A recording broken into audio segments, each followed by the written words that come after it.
കേട്ടില്ലേ? അഭിവാദ്യങ്ങൾ, അഭിവാദ്യങ്ങൾ, പയ്യന്നൂരിലെ സഖാക്കളെ, അഭിവാദ്യങ്ങൾ, അഭിവാദ്യങ്ങൾ, അഭിവാദ്യങ്ങളുടെ ചോരപ്പൂക്കൾ എന്ന് ഒരു കൂട്ടം അക്രമികൾ മുദ്രാവാക്യം വിളിക്കുകയാണ്. മുദ്രാവാക്യം വിളിച്ച് ആഘോഷിക്കുകയാണ്. മുദ്രാവാക്യം വിളിച്ച് ആഘോഷിക്കുകയാണ്. ജയിലിലേക്ക് പോകുന്ന CPM ഗുണ്ടകൾക്ക്, CPM ക്രിമിനലുകൾക്ക്, ആ നാട്ടിലെ CPM അടിമകൾ മുദ്രാവാക്യം വിളിക്കുകയാണ്. അഭിവാദ്യങ്ങൾ, അഭിവാദ്യങ്ങൾ, അഭിവാദ്യങ്ങൾ, അഭിവാദ്യങ്ങൾ, അഭിവാദ്യങ്ങളുടെ ചോരപ്പൂക്കൾ, പയ്യന്നൂരിലെ സഖാക്കളെ അഭിവാദ്യങ്ങൾ. എന്തിനാണ് ഈ രണ്ട് യുവാക്കൾ ജയിലിൽ പോയതെന്ന് അറിയില്ല. കഴിഞ്ഞ ദിവസം പത്രങ്ങളിലൊക്കെ ഉണ്ടായിരുന്ന കാര്യമാണ്, വിശദീകരിച്ച് പറയേണ്ട കാര്യമില്ല. നിഷാദ് എന്ന് പറയുന്ന ഈ തെരഞ്ഞെടുപ്പിൽ ഈ 9, 11 തീയതികളിൽ നമ്മൾ വോട്ട് ചെയ്യാൻ പോകുന്ന 13-ാം തീയതി ഫലമറിയുന്ന പഞ്ചായത്ത് തെരഞ്ഞെടുപ്പിൽ മത്സരിക്കുന്ന ഒരു സഖാവ് നിഷാദ്, അയാളും അയാളുടെ കൂട്ടുകാരൻ എന്താണ് നന്ദകുമാറാണെന്ന് തോന്നുന്നു അയാളുടെ പേര്. അങ്ങനെ നന്ദകുമാർ എന്ന് പറയുന്ന നിഷാദ് എന്ന് പറയുന്ന രണ്ടു പേരെ കോടതി 20 വർഷത്തെ കഠിന തടവിനാണ് ശിക്ഷിച്ചത് കേട്ടോ. ഒന്നും രണ്ടുമല്ല, 20 വർഷത്തെ കഠിന തടവിന് ശിക്ഷിച്ച് ജയിലിലേക്ക് പോവുകയാണ്. ഇവർ ചെയ്ത കുറ്റം പോലീസുകാർക്ക് നേർക്ക് സ്റ്റീൽ ബോംബ് എറിഞ്ഞു. എന്തോ ഭാഗ്യത്തിന് പൊട്ടിയില്ല. അത് പൊട്ടിയിരുന്നെങ്കിൽ 10-12 പോലീസുകാർ ആ സ്പോട്ടിൽ മരിച്ചു വീഴുമായിരുന്നു. ഒരുപക്ഷെ കേരളത്തിലെ ഏറ്റവും അപലപനീയമായ, മൃഗീയമായ, കിരാതമായ സംഭവം അല്ലെ, പോലീസുകാർക്ക് നേരെ സ്റ്റീൽ ബോംബ് എറിഞ്ഞ അക്രമികൾ, ഗുണ്ടകൾ. എപ്പോഴാണ് ഈ ഗുണ്ടകള് ഈ രണ്ടുപേര് പോലീസുകാർക്കെതിരെ ഈ സ്റ്റീൽ ബോംബ് എറിഞ്ഞത് എന്നുകൂടി നിങ്ങൾ കേൾക്കണം കേട്ടോ. അരിയിൽ ഷുക്കൂർ അല്ലെ, അരിയിൽ ഷുക്കൂർ എന്ന് പറഞ്ഞാൽ നമ്മുടെ നെഞ്ചിങ്ങനെ പടയ്ക്കും കേട്ടോ. അരിയിൽ ഷുക്കൂറിന്റെ പേര് കേട്ടാൽ, അരിയിൽ ഷുക്കൂർ എന്ന് പറയുന്ന ഒരു ചെറുപ്പക്കാരൻ അല്ലെ, ഒരു ചെറുപ്പക്കാരൻ, ആ കൗമാരം കടന്ന് ആ യുവത്വത്തിലേക്ക് കാലുന്ന ഒരു ചെറുപ്പക്കാരൻ കേട്ടോ. ആ അരിയിൽ ഷുക്കൂറിനെ താലിബാൻ മോഡലിൽ ഒരു പാടത്ത് കൊണ്ടുപോയി ഒരുപാട് സഖാക്കളുടെ സാന്നിധ്യത്തിൽ കോഴിക്കുഞ്ഞിനെ കഴുത്തരിഞ്ഞ് കൊല്ലും പോലെ ജനങ്ങളെ എന്ന് പറഞ്ഞാൽ അവിടുത്തെ സഖാക്കളെ, അവിടുത്തെ അടിമക്കമ്മി സഖാക്കളെ സാക്ഷി നിർത്തിക്കൊണ്ട് ആ വയലിൽ വെച്ചിട്ട് ആ ചെറുപ്പക്കാരനെ, കൗമാര പ്രായക്കാരനെ കൊല്ലുകയായിരുന്നു കേട്ടോ. അരിയിൽ ഷുക്കൂറിനെ കൊല്ലുകയായിരുന്നു. ഇങ്ങനെ ഒരു കൊലപാതകം ഒരുപക്ഷെ TP ചന്ദ്രശേഖരനെ 51 വെട്ടി കൊന്നതിനേക്കാൾ നമ്മളെ നടുക്കുന്ന കൊലപാതകമായിരുന്നു കേട്ടോ അരിയിൽ ഷുക്കൂറിന്റെ കൊലപാതകം. ആ അരിയിൽ ഷുക്കൂറിന്റെ കൊലപാതകത്തിന് ആ പാവം പയ്യനെ പിടിച്ചുകൊണ്ടുപോയത് എന്തിനാണെന്ന് അറിയോ? പി ജയരാജനും TV രാജേഷും പോയ ഒരു വാഹനത്തിന് നേരെ ഈ ചെറുപ്പക്കാരൻ കല്ലെറിഞ്ഞു എന്നായിരുന്നു പറഞ്ഞത്. ഇവൻ കല്ലെറിഞ്ഞിട്ടൊന്നുമില്ല, ഇവൻ ആ സ്പോട്ടിൽ പോലും ഉണ്ടായിരുന്നില്ല. പക്ഷേ നേതാക്കന്മാർ പറഞ്ഞു, ഞങ്ങളുടെ കാറിന് ആരോ കല്ലെറിഞ്ഞത് അരിയിൽ ഷുക്കൂർ ആണ് എന്ന്. ഇവരാരോ ഇതിന്റെ ഫോട്ടോ കണ്ടിട്ട്, അല്ലെങ്കിൽ ഫോട്ടോ അയച്ചു കൊടുത്തു. ഇവൻ തന്നെ ഉടനെ അന്തംകമ്മികൾ ഈ പാവൻ ചെറുപ്പക്കാരനെ ആ വയലിലേക്ക് കൂട്ടിക്കൊണ്ടുപോയി ആ വയലിൽ കെട്ടിയിട്ടിട്ട് ഞാൻ നേരത്തെ പറഞ്ഞ പോലെ ഒരു കോഴിക്കുഞ്ഞിന്റെ കഴുത്തരിഞ്ഞരിഞ്ഞരിഞ്ഞ് കൊല്ലുന്നത് പോലെ ആ പാവം പയ്യനെ കൊന്നു കേട്ടോ. അതാണ് അരിയിൽ ഷുക്കൂർ വധം. ആ അരിയിൽ ഷുക്കൂർ വധത്തെ തുടർന്ന് ഈ പി ജയരാജനെയും TV രാജേഷിനും ഒക്കെ അറസ്റ്റ് ചെയ്ത് കൊണ്ടുപോകുമ്പോ ആ പോലീസിന് നേർക്കാണ് നിഷാദിന്റെ കൂട്ടുകാരനും സ്റ്റീൽ ബോംബ് എറിഞ്ഞത് കേട്ടോ. ആ പോലീസുകാരെ മുഴുവൻ കൊന്നെടുക്കുകയായിരുന്നു ഈ ഗുണ്ടകളുടെ ലക്ഷ്യം കേട്ടോ. അവരെയാണ് കോടതി കഴിഞ്ഞ ദിവസം 20 വർഷത്തെ തടവിന് ശിക്ഷിച്ചത് കേട്ടോ. 20 വർഷത്തെ കഠിന തടവിന് ശിക്ഷിച്ചത്. അങ്ങനെ ശിക്ഷിച്ച് ജയിലിൽ പോകുന്ന ഒരു പക്ഷേ കേരളം ഇന്നോളം കണ്ട മറ്റൊരു കൊടിസുനിമാർ അല്ലെ, അത്തരത്തിലുള്ള കൊടിസുനിമാരാണ് ഈ പറയുന്ന നിഷാദും നന്ദകുമാറും. ഈ നിഷാദും നന്ദകുമാറും ജയിലിൽ പോകുമ്പോഴാണ് നിങ്ങൾ നേരത്തെ കേട്ട ഈ മുദ്രാവാക്യം വിളി. ഏത് മുദ്രാവാക്യം ഒരിക്കൽ കൂടി കേട്ടോ?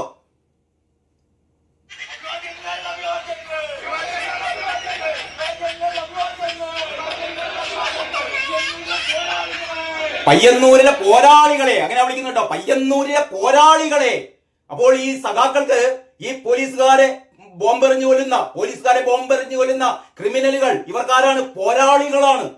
നമ്മൾ താലിബാൻ പോരാളികൾ എന്നായിരുന്നല്ലോ താലിബാൻ ഭീകരന്മാരെ ഇവിടെ ചില സുഡാപ്പികളൊക്കെ വിശേഷിപ്പിച്ചത്. ഇവിടെ അന്തംഗമ്മികൾ ഈ പറയുന്ന ഭീകരന്മാരെ, കൊടും ഭീകരന്മാരെ പോരാളികൾ, പയ്യന്നൂരിലെ പോരാളികളെ നിങ്ങൾക്ക് അഭിവാദ്യങ്ങൾ എന്ന് പറയുന്നത്, അഭിവാദ്യങ്ങളുടെ ചോരപ്പൂക്കൾ എന്ന് പറയുന്നത് കേട്ടോ. ഇത് കഴിഞ്ഞ ദിവസം കേരളം ഒന്നാകെ കേട്ടു. ഞാനതാ പറഞ്ഞത്, കേരളം ഒന്നാകെ ഈ മുദ്രാവാക്യം വിളി കേട്ടിട്ട് പോലും കേരളത്തിലെ ഒരു സാംസ്കാരിക നേതാവും, കേരളത്തിലെ ഒരു സാമൂഹിക പ്രവർത്തനവും, കേരളത്തിലെ ഒരു പൊതുപ്രവർത്തകനും ഇതിനെതിരെ കമാന്നൊരക്ഷരം പോലും പറഞ്ഞില്ല കേട്ടോ, പറഞ്ഞില്ല. എല്ലാവർക്കും പേടിയാണ് എന്ന് പറഞ്ഞാൽ CPM ഭീകരത, CPM അതിഭീകരമായ അവസ്ഥയിലേക്ക് കേരളത്തെ കൊണ്ടുപോവുകയാണ് കേട്ടോ. അതിന്റെ ഏറ്റവും ഒടുവിലത്തെ ഉദാഹരണമാണ് പയ്യന്നൂരിൽ നിന്ന് നമ്മൾ കേട്ട ഈ മുദ്രാവാക്യം. കയ്യും വെട്ടും, കാലും വെട്ടും, തലയും വെട്ടും എന്നൊക്കെ ഇവർ പണ്ട് മുദ്രാവാക്യം വിളിച്ചു പോയിരുന്നല്ലോ. ഇപ്പോഴിതാ അവൾ കൊടും കുറ്റവാളികൾക്ക്, കൊടും ഭീകരരായ സഖാക്കൾക്ക് ഇവർ മുദ്രാവാക്യം വിളിക്കുകയാണ്. ഇതാ പയ്യന്നൂരിലെ പോരാളികളെ നിങ്ങൾക്ക് അഭിവാദ്യത്തിൻ ചോരപ്പൂക്കൾ എന്ന് വിളിക്കുമ്പോൾ കേരളം ഞെട്ടുന്നില്ല. അതാണ് നമ്മളെ ഞെട്ടിപ്പിക്കുന്നത് കേട്ടോ. മനുഷ്യ ജീവനിൽ കൊതിയുള്ള അല്ലെങ്കിൽ മാനവികതയെ സ്നേഹിക്കുന്ന മനുഷ്യർക്ക് ഉള്ളിലൊരു പൊള്ളലുണ്ടാക്കുന്നത് ഈ മുദ്രാവാക്യങ്ങൾ കേട്ടിട്ടും എന്തുകൊണ്ട് കേരളീയ പൊതുസമൂഹം ഇതിനെതിരെ പ്രതികരിക്കുന്നില്ല എന്ന് ആലോചിക്കുമ്പോഴാണ് കേട്ടോ. ഞാൻ ഇക്കാര്യം എന്റെ സുഹൃത്തുക്കളോടൊക്കെ പറഞ്ഞപ്പോൾ അവർ പറഞ്ഞു, കാത്തിരുന്നോളൂ, 11-ാം തീയതി അല്ലെങ്കിൽ 9-ാം തീയതിയും 11-ാം തീയതിയും കേരളീയ ജനത വോട്ട് ചെയ്യുമ്പോൾ അവർ പ്രതികരിക്കുമെന്നാണ് പറഞ്ഞത് കേട്ടോ. അവർ പ്രതികരിക്കും. ഇപ്പോൾ അവൾ മിണ്ടാത്തതിന് കാരണം അവർക്ക് പേടിയാണ്. ഈ പറയുന്ന CPM ഭീകരന്മാരെ പേടിയാണ്. നിങ്ങളൊന്ന് ആലോചിച്ച് നോക്കൂ. കഴിഞ്ഞ 2 ആഴ്ചക്കുള്ളിൽ കേരളം കണ്ട, കഴിഞ്ഞ ഒരുപാട് ദൂരത്തേക്കൊന്നും പോണ്ട, കഴിഞ്ഞ 2 ആഴ്ചക്കുള്ളിൽ കേരളം കണ്ട അതിഭീകരമായ CPM-ന്റെ അതിഭീകരമായ ഇവരുടെ പ്രവർത്തനങ്ങൾ ഒന്ന് ആലോചിച്ച് നോക്കണം. കഴിഞ്ഞ ദിവസം ഞാൻ ഒന്നൊന്നായി പറയാം. ഈ വൈത്തിരിയിലുണ്ടായ ഒരു സംഭവം. വൈത്തിരിയില് ആണ് ഒരു പറ്റം സ്ത്രീകള് വോട്ട് പിടിക്കാൻ വേണ്ടിയിട്ട് അല്ലെങ്കിൽ വോട്ട് അഭ്യർത്ഥിക്കാൻ വേണ്ടിയിട്ട് ഒരു പറ്റം സ്ത്രീകൾ ഒരു സന്ധ്യാസമയത്ത് കടന്നു ചെല്ലുകയാണ് ഒരിടത്തേക്ക് അല്ലെങ്കിൽ കുറച്ച് വീടുകളിലേക്ക്. അപ്പോഴാണ് അവിടുത്തെ സഖാക്കന്മാർ പറയുന്നത്, ഇങ്ങോട്ടേക്ക് കടക്കരുത്, നിങ്ങൾ ഇങ്ങോട്ടേക്ക് കടക്കരുത്, നിങ്ങളാണ് കോൺഗ്രസ്സുകാരല്ലേ, കോൺഗ്രസ്സുകാർ ഇങ്ങോട്ടേക്ക് വരണ്ട, ഇത് ഞങ്ങളുടെ പ്രദേശമാണ്, ഞങ്ങളുടെ വിപ്ലവ മണ്ണാണ്, നിങ്ങൾക്ക് ഇവിടെ പ്രവേശനമില്ല എന്ന് പറയുകയാണ് കേട്ടോ. ഇവരുടെ തറവാട്ട് സ്വത്താണ് ഈ കേരളത്തിന്റെ ഒരു ഭാഗം. ഇത് കേട്ടിട്ടും ഇവിടുത്തെ കോൺഗ്രസ്സുകാർ പോലും പ്രതിഷേധിക്കുന്നില്ല കേട്ടോ. കോൺഗ്രസ്സുകാരും പ്രതിഷേധിക്കുന്നില്ല. അത് കേൾക്കുന്ന ആ വോട്ട് അന്വേഷിച്ചു പോയ അല്ലെങ്കിൽ വോട്ട് അഭ്യർത്ഥിച്ചു പോയ ആ ഒരു സ്ഥാനാർത്ഥിയുടെ ഏറ്റവും മാന്യമായ സംഭാഷണം നമ്മൾ കേൾക്കണം കേട്ടോ.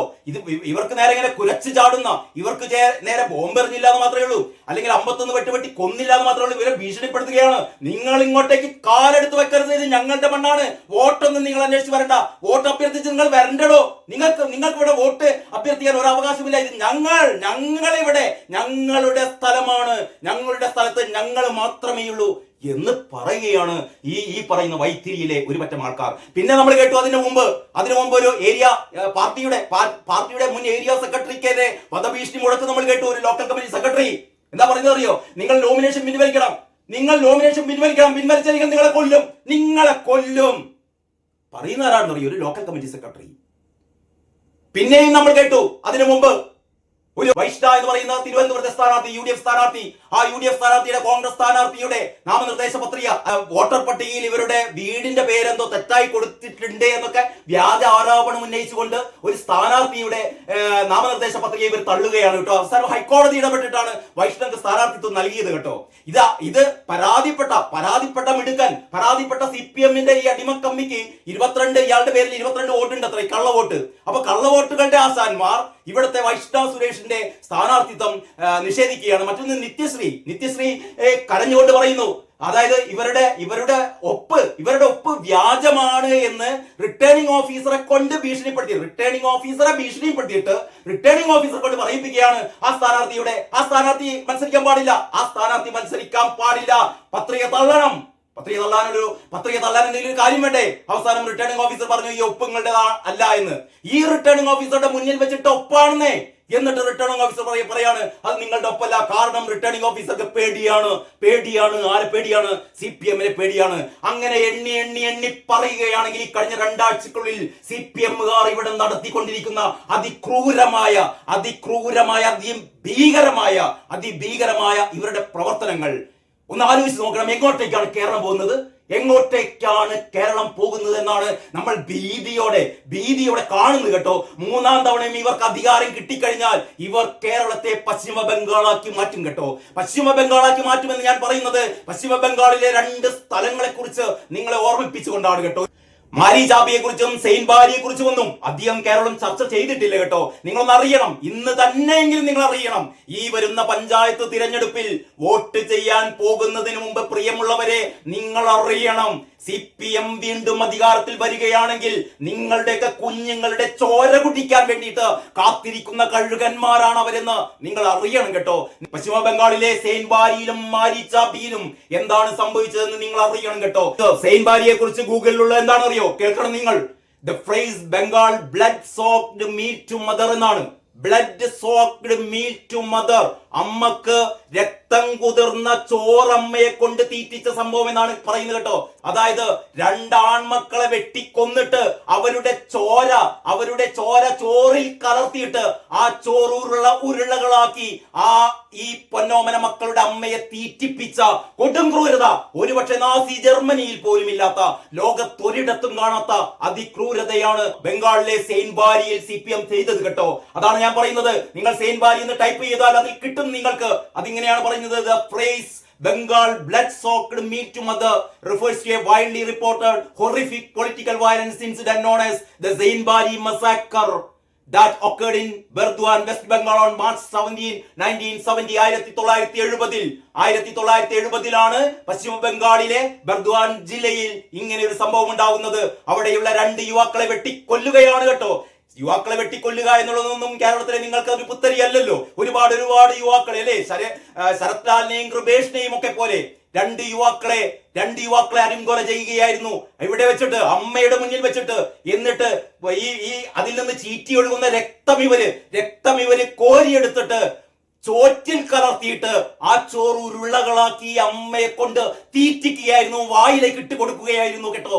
ഇങ്ങനെ ഒരു ക്രൂരത നിങ്ങൾ കേട്ടിട്ടുണ്ട്. ചെയ്തതാണെന്നറിയോ?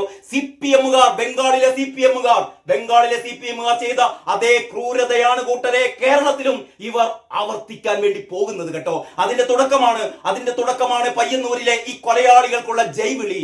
അതിന്റെ തുടർച്ചയാണ് ഈ വൈത്തിരിയിലെ ഈ സ്ഥാനാർത്ഥിക്ക് നേരെയുള്ള ഇവരുടെ ആക്രോശം. അതിന്റെ തുടർച്ചയാണ് കേട്ടോ ഈ മുൻ ഏരിയ കമ്മിറ്റി സെക്രട്ടറിക്കെതിരെ നിന്നെ കൊല്ലുമെന്ന് ഈ ഫോണിലൂടെ ഭീഷണിപ്പെടുത്തുന്നു കേട്ടോ. ഇങ്ങനെ എത്ര സംഭവങ്ങൾ. അതാണ് ഞാൻ സെയിന്റ് ബാരി സംഭവം എന്ന് പറഞ്ഞത്. സെയിന്റ് ബാരി, ബംഗാളിലെ സെയിന്റ് ബാരി കേരളത്തിലും ആവർത്തിക്കപ്പെടും. അതുകൊണ്ട് കരുതിയിരിക്കുക.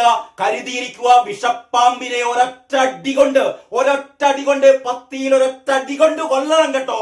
അതല്ലാതെ വേദനിപ്പിച്ചു വിട്ടാൽ നിങ്ങളെ ഓരോരുത്തരെയും ഇവിടുത്തെ CPMകാർ കൊല്ല ചെയ്യുമെന്ന് അരുങ്കൊല ചെയ്യുമെന്ന് ഓർത്തുകൊള്ളണം കേട്ടോ. സെയിന്റ് ബാരി നിങ്ങളുടെ ഓർമ്മയിൽ ഉണ്ടാവണം.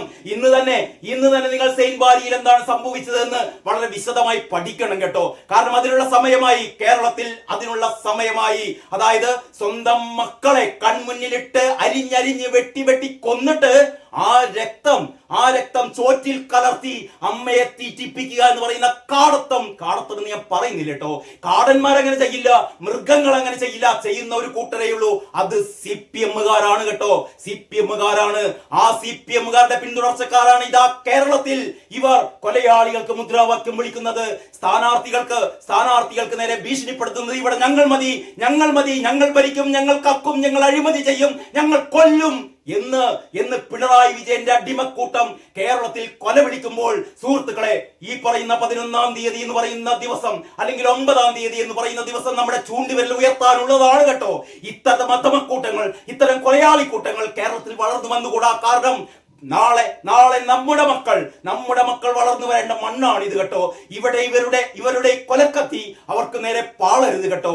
ഇതാണ് സെയിന്റ് ബാരി നമ്മളോട് പറയുന്നത്. മാരി ചാബിയിൽ സംഭവിച്ചത് അവിടെ 1200-ലേറെ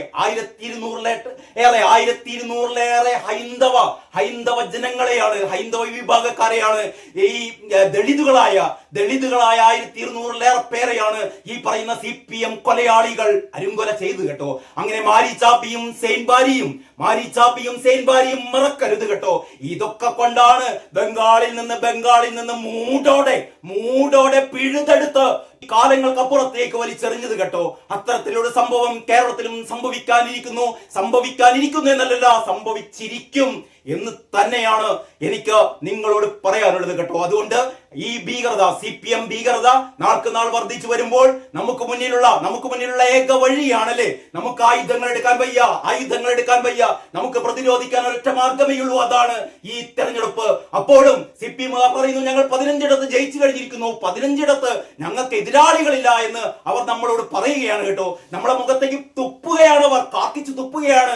ഞങ്ങളാണ് ഇവിടുത്തെ എല്ലാവരെയും ഭീഷണിപ്പെടുത്തിക്കൊണ്ട് ഞങ്ങൾക്കെതിരെ മത്സരിച്ചാൽ നീയൊന്നും ഇവിടെ ജീവിക്കില്ലടോ എന്ന് പറഞ്ഞുകൊണ്ട് അവരെ എല്ലാവരെയും തുരത്തിയോടിക്കുന്ന ഭീകര കൂട്ടരെ വരുന്നത്. അതുകൊണ്ട് ശ്രദ്ധിക്കുക എന്ന് മാത്രമാണ് ഈ വീഡിയോയിലൂടെ നിങ്ങൾ പറയുന്നത് കേട്ടോ. അത്രമാത്രം. ബാക്കി കാര്യങ്ങൾ നമുക്ക് അടുത്ത വീഡിയോയിൽ ചർച്ച ചെയ്യാം. അതുവരെ എല്ലാവർക്കും നന്ദി, നമസ്കാരം.